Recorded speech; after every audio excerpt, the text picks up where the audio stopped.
बहुत स्वागत है। मध्य प्रदेश के सरकारी स्कूल के अतिथि शिक्षकों के लिए अब तक का सबसे बड़ा अपडेट रहा। वर्तमान शैक्षणिक सत्र में अतिथि शिक्षकों के मानदेय, अतिथि शिक्षकों के फिक्सेशन और भविष्य में उनके लिए क्या योजनाएं हो सकती हैं सरकार की तरफ से, यह ऑफिशियल अपडेट यहां पर आपको मिलेगा। मध्य प्रदेश विधानसभा के अंदर मध्य प्रदेश शिक्षा मंत्री का दिया गया हर एक शब्द यहाँ पर अतिथि शिक्षकों के लिए बेहद ही जरूरी है। इस वीडियो को देखिएगा। मध्य प्रदेश के सरकारी स्कूलों पर 17-18 सालों से अस्थायी तौर पर अतिथि शिक्षक शिक्षा व्यवस्था की कमान संभाले हुए हैं। मध्य प्रदेश के सरकारी स्कूलों पर प्राइमरी से लेकर उच्च माध्यमिक कैडर तक के शिक्षकों के लाखों की संख्या में पद रिक्त हैं। उन रिक्त पदों के विरुद्ध मध्य प्रदेश सरकार ने अतिथि शिक्षकों की व्यवस्था किया है और यह व्यवस्था लंबे समय से चली आ रही है। और यही अतिथि शिक्षक प्रदेश की सरकार से बस इतनी मांग करते हैं कि हम लंबे समय से काम कर रहे हैं और हमारी आपको जरूरत थी, तब हमने यहाँ पर काम किया और आज हमको आपने क्या लाभ दिया है। अपने पद को स्थायी करने को लेकर लगातार यह डिमांड करते हैं। इसी उपलक्ष्य में मध्य प्रदेश सरकार और मध्य प्रदेश के तमाम मंत्री मुख्यमंत्रियों के द्वारा समय समय पर बड़े ऐलान भी किए जाते हैं, लेकिन जब लाभ देने की बारी आती है तब उनके बयान बदल जाते हैं। यहाँ पर प्रदेश के जितने भी अतिथि शिक्षक हैं उनके मानदेय और उनके न्यायमितीकरण को लेकर एक बड़ा अपडेट रहेगा। वीडियो को अंत तक जरूर देखिएगा। अतिथि शिक्षकों के मुद्दों पर विधानसभा में चर्चा हुई, जिसमें मानदेय में वृद्धि और रुके वेतन पर सरकार ने अपनी तरफ से सफाई दी ऑफिशियली लिखित रूप में।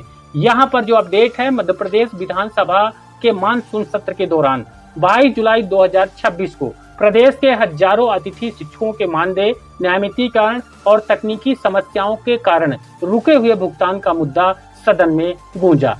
विधायक डॉक्टर तेज बहादुर सिंह चौहान नगदा खचरौंद द्वारा पूछे गए प्रश्न नंबर 1077 के उत्तर में स्कूल शिक्षा मंत्री ने विभाग की स्थिति स्पष्ट किया है, जिसमें अतिथि शिक्षकों के मानदेय में वृद्धि नहीं करेंगे। इसके एवज में प्रदेश के शिक्षा मंत्री उदय प्रताप सिंह का बयान आया है।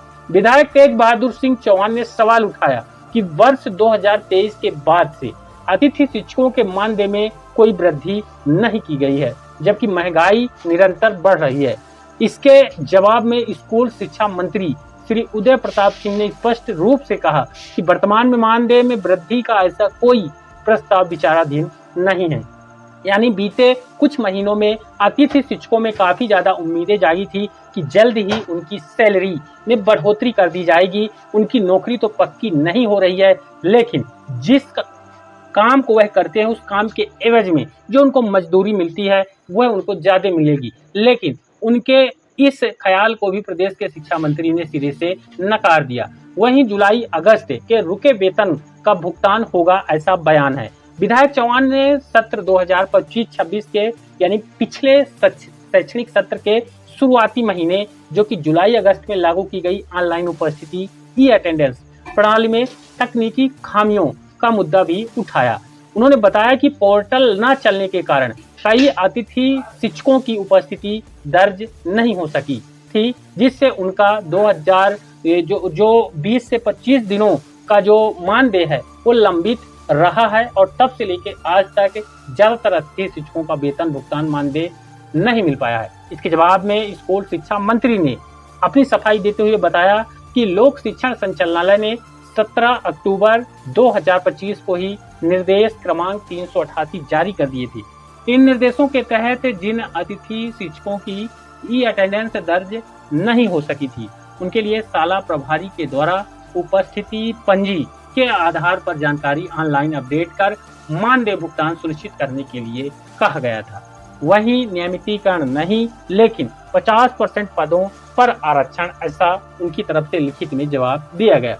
अतिथि शिक्षकों के भविष्य को लेकर अन्य विधायकों ने भी सरकार को घेरा। विधायक इंजीनियर हरबाबू राय अशोकनगर से विधायक हैं। इन्होंने प्रश्न नंबर 71 के माध्यम से अतिथि शिक्षकों के न्यायमितीकरण की नीति पर जानकारी मांगी।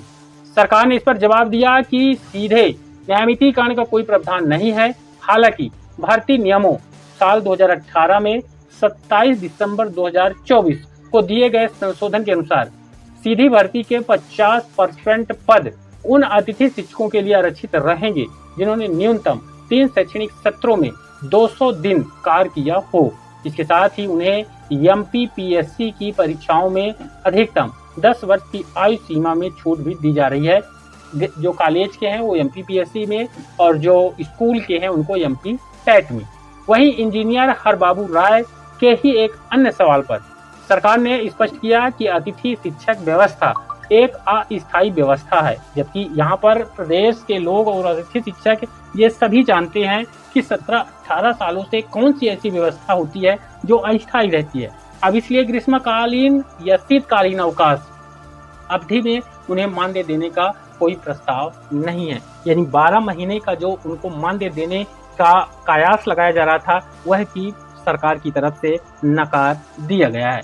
वहीं आपको बताएं कि सदन में अन्य महत्वपूर्ण विवरण भी दिया गया, जिसमें ऑनलाइन उपस्थिति का प्रतिशत।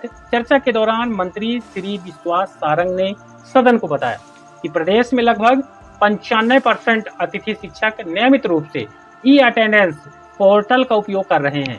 जहां नेटवर्क की समस्या है वहां फिजिकल रजिस्टर के माध्यम से उपस्थिति दर्ज करने की छूट भी इनको दी गई है। वहीं अतिथि शिक्षकों को संविदा श्रेणी में अपग्रेड करने की मांग को खारिज किया गया है।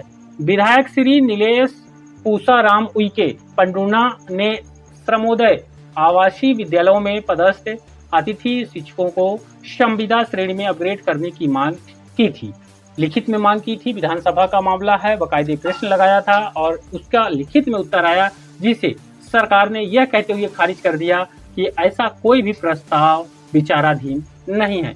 वहीं विधायक डॉक्टर रामकिशोर दोगने जो कि हरदा से विधायक है, श्री मोन्टू सोलंकी जो कि सिंधवा से विधायक हैं, के प्रश्नों के उत्तर में सरकार ने बताया कि शिक्षक विहीन या एकल शिक्षकी शालाओं में शिक्षण कार्य सुचारू रखने के लिए प्राथमिकता के आधार पर अतिथि शिक्षकों की व्यवस्था की गई है। वहीं इस पूरे जो विधानसभा सत्र के दौरान जवाब दिया, इसका निष्कर्ष है विधानसभा में सत्र के दौरान आए इन जवाबों से यह स्पष्ट है कि सरकार अतिथि शिक्षकों को सीधे नियमितीकरण या फिर मानदेय वृद्धि जैसी तत्काल राहत देने के पक्ष में नहीं है। हालांकि तकनीकी खामियों के कारण रुके हुए पुराने वेतन भुगतान के लिए विभाग ने वैकल्पिक मार्ग यानी फिजिकल रजिस्टर को मान्यता दे दी है और भविष्य की नियमित भर्तियों में उनके लिए आरक्षण का रास्ता खुला रखा है। लेकिन जो डिमांड अतिथि शिक्षक लंबे समय से कर रहे थे, उस पर यहाँ पर सरकार ने उस मांग को सिरे से खारिज कर दिया। वीडियो को लाइक और शेयर करें। अगले हर अपडेट को देखने के लिए चैनल को सब्सक्राइब जरूर कर लें।